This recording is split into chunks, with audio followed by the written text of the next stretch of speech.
Today, I accidentally got our maintenance guy involved in a situation that ended up saving our neighbor's life.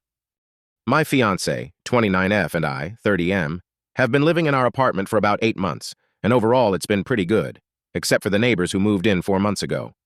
They constantly throw loud parties starting at 4 a.m. and lasting into the afternoon, and when they're not partying, they blast music all day.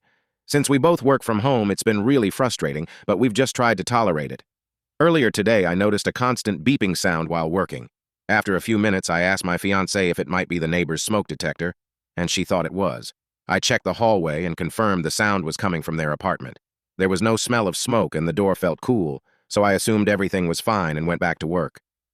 About 20 minutes later, the beeping was still going, and my dog was getting really stressed. I went back out, and this time I could smell smoke. I knocked hard on the neighbor's door, but no one answered. After trying several times, I decided to call maintenance. The maintenance guy arrived quickly, went to their apartment, and eventually let himself in when no one responded. The alarm stopped, and I thought that was the end of it. But then he knocked on my door while calling someone, asking them to send police and an ambulance because he thought the neighbor might be dead.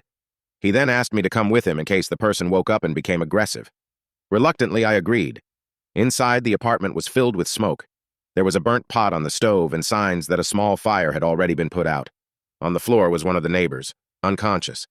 We tried to wake him for several minutes with no response. Eventually, the maintenance guy told emergency services to hurry.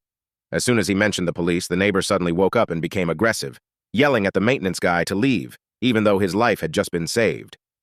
The situation escalated quickly. The neighbor demanded our names to report us, and then grabbed a kitchen knife, waving it around. The maintenance guy stayed calm and left, while the neighbor chased him down the stairs. Meanwhile, I had already backed out and returned to my apartment, only for the neighbor to start shouting threats outside my door. Later, I gave a statement to the police. A few weeks after the incident, the neighbor was evicted. New people have since moved in, and so far they've been much quieter, already a big improvement. Looking back, I realize we probably should have called the fire department immediately. We didn't because the neighbor's smoke alarm goes off all the time while they cook, but it had never lasted this long before.